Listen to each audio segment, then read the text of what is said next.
السلام علیکم سامعین، 21 شوال المقدم کی تاریخ شروع ہو چکی ہے، 10 اپریل ہے۔ خبر کا عنوان ہے جنگ بندی کی بات اٹک بھی سکتی ہے۔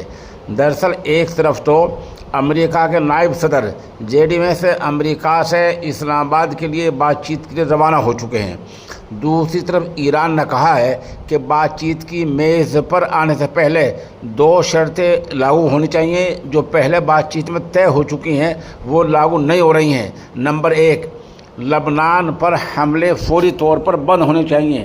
نمبر 2، ایران کے جو اثاثے روپے پیسے جو جائیداد منجمد کی ہے اس کا اجرا ہونا چاہیے۔ ان کا مطلب سنیے، اسرائیل نے کل سب تک لبنان پر اتنے حملے کیے ہیں کہ تقریباً 300 افراد شہید ہو چکے ہیں۔ یہ کوئی بات ہے؟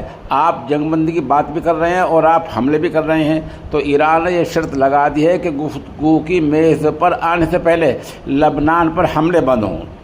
دوسرے، ایران کے جو عالمی بینک میں روپیہ پیسہ ہوتا ہے، کسی بھی ملک کی کرنسی ہوتی ہے، جو آپ نے اس منجمد کیا ہے، آپ نے جو بند کیا ہے ان کو جاری کرنا چاہیے۔ کوئی بینک کی پابندی، کوئی ہماری جائیدادوں کی پابندی، ایسی کوئی پابندی نہیں ہونی چاہیے۔ اگر پابندی ہوگی تو عالمی سطح کے جو کام ہوں گے ایران کے، وہ کہاں سے پورے ہوں گے؟ یہ 2 شرطیں ایران نے کہا ہے۔ ایران کے ترجمان نے صاف کر دیا کہ گفتگو کی میز پر آنے سے پہلے یہ 2 شرطیں پوری ہونی چاہیے۔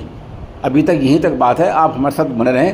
خبر جیسے جیسے آگے اپڈیٹ ہوتی رہے گی، انشاءاللہ ہم آپ کو اس سے مطلع کرتے رہیں گے۔